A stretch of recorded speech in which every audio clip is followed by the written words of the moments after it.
কটা তেলাপিয়া মাছ ফ্রিজে ছিল, তো এটা দিয়ে আজকে পাতলা ঝোল করব না, এটা দিয়ে আজকে ঝাল ঝাল করব। কিন্তু হ্যাঁ, এটা কিন্তু আমি সর্ষে দেবো না, পেঁয়াজ রসুন আদা জিরে কাঁচা লঙ্কা টমেটো দিয়ে একটা মিহি পেস্ট করে সেটাতে ঝাল করব।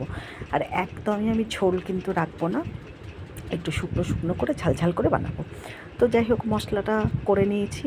আর এই যে পরিমাণ মতন নুন হলুদ একটু সামান্য জিরে গুঁড়ো ধনে গুঁড়ো দিয়েছি। এবার কড়াই বসিয়ে দিয়েছি।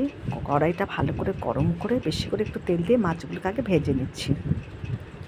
লাল লাল করে মাছগুলোকে ভেজে নেব। এর মধ্যে কিন্তু আমি কোনো আলু টালু কিচ্ছু ব্যবহার করব না।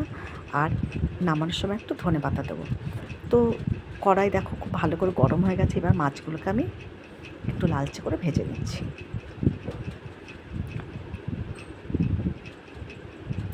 এক পিঠ ভাজা হয়ে গেছে, আরেক পিঠ আমি উল্টিয়ে দিলাম। তো এইভাবে মাছগুলো সব আমি ভেজে নিচ্ছি। এবার মাছটা ভাজা হয়ে গেছে, তুলে নিচ্ছি।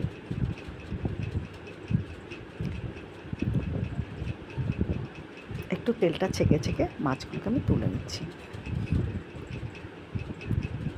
তো যাই হোক, এইভাবে মাছগুলো সব আমি ভেজে নিচ্ছি একে একে করে।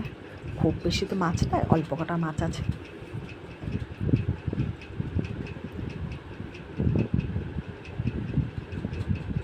দেখো মাছগুলো কিন্তু আমি সব ভেজে নিয়েছি। আর এর মধ্যে এবার আমি গোটা জিরে একটা তেজপাতা শুকনো লঙ্কা ফোড়ন দিয়ে দিলাম ওই তেলের মধ্যে। আর কিন্তু আমি তেল দেবো না, কেন খুব বেশি তেলে রান্না করবো না, একদম অল্প করে তেলে রান্না করব। ফোড়নটা ভাজা হলে এর মধ্যে এবার মশলাটাকে ঢেলে দিচ্ছি। মশলাটাকে এবার খুব ভালো করে কিন্তু কষাতে হবে। খুব ভালো করে কষানো হয়ে গেলে পরে দেখো জারটা ধুয়ে আমি সামান্য একটু জল দিয়ে দিয়েছি। এবার খুব ভালো করে কিন্তু মশলাটা কষাতে থাকবো।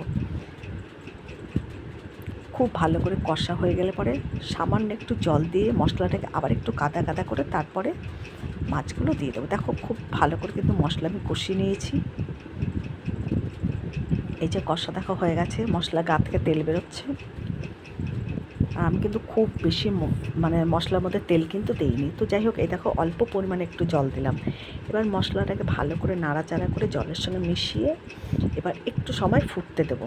ঝোলটা টকবক করে ফুটে উঠলে মাছ কটার মধ্যে দিয়ে দেবো।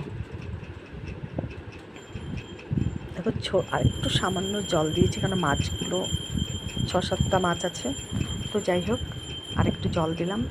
জলটা দেখে তোমরা বুঝতেই পারছো যে অল্প জল। যাই হোক, ঝোলটা ফুটে উঠেছে। এবার আমি সব মাছগুলোর মধ্যে দিয়ে দেবো। আর এর মধ্যে দুটো ছোটো ছোটো বাটা মাছও ছিল। তো যাই হোক, এই দেখো মাছগুলো দিয়ে দিলাম। এবার কিছুক্ষণ ঢেকে মাছের ঝালটাকে ফুটিয়ে নেব। নামানোর সময় একটু ধনে পাতা দিয়ে দেবো, যে ধনে পাতা কুচিয়ে রেখেছি।